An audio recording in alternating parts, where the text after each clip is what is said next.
જય ગૌ માતા। આજરોજ અમારી ટીમ રાજકોટથી 18 કિલોમીટર દૂર બિલકુલ જંગલ વિસ્તારમાં ગિરિબાપુની ગૌશાળાની મુલાકાતે આવેલી છે। ગિરિબાપુ એકલે હાથે, તમે પરિસ્થિતિ જોઈ લ્યો, 50 થી 60 ગૌ માતાનું જતન કરી રહ્યા છે। અહીંયા કોઈ દાતાશ્રી મુલાકાતે પધારતા નથી।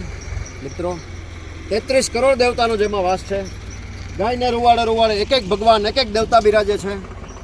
આ જ બધી ગૌ માતાના ઘી, દૂધ, છાશ, માખણ કે અન્ય ગૌ પ્રોડક્ટ ખાઈને જ આપણે અને આપણો પરિવાર મોટા થયા છીએ। એવું કહેવાય છે કે ઈશ્વરે માત્ર ને માત્ર મનુષ્ય જાતિની સેવા માટે જ આ બધી ગૌ માતાને આપણી ધરતી ઉપર મોકલી છે। આવી આ વિશ્વની માતા, કૃષ્ણ ભગવાનની પ્રાણ પ્યારી ગૌ માતા આજે ઠેર ઠેર બેહાલ પરિસ્થિતિમાં પોતાના દુઃખભર્યા દિવસો વિતાવી રહી છે। ગામડે ગામડે આ બધી ગૌ માતા પોતાનું પેટ ભરવા માટે કે કચરાનો ઢગલો પફોસતી હોય છે, પીવાના પાણી માટે ગટરમાં મોઢું નાખતી હોય છે, કે કાગળ, કચરો કે અન્ય અખાદ્ય પદાર્થ ખાઈને પોતાનું જીવન ગુજારવા મજબૂર બની છે। ગિરિબાપુને મેં પૂછ્યું શું જરૂરિયાત છે, તો એના કપડાની હાલત જોઈ લ્યો। એની પાસે પોતાના ખાવાના પણ પૈસા હોતા નથી।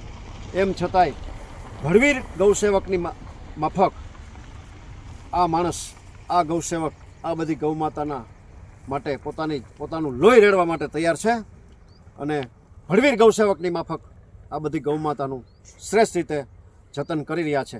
આ વિડીયો સાંભળનાર તમામ મિત્રોને અમારી નમ્ર પ્રાર્થના છે, તમારે આજના હળાહળ કળિયુગમાં ક્યાંય સાચા ગૌસેવકના દર્શન કરવા હોય ને તો જરૂરથી ગિરિબાપુની ગૌશાળાની એકવાર મુલાકાત લેજો। મેં બાપુને પૂછ્યું શું જરૂરિયાત છે, તો આ ગૌ માતા માટે, એના પેટ માટે ઘાસની જરૂરિયાત છે।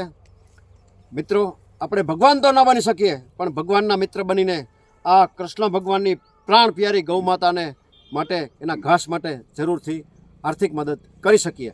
જે કોઈ ભામાશાને, જે કોઈ સમાજના શ્રેષ્ઠીઓને, ગૌ પ્રેમી મિત્રોને આ જંગલ વિસ્તારમાં આવેલી ભૂખના ભાંભરલા નાખતી ગૌ માતા માટે, એના ઘાસ માટે કંઈ પણ 1000, 2000, 5000, 15000 રૂપિયા અનુદાન કરવાની ભાવના હોય તો અમારો સંપર્ક કરી શકો છો।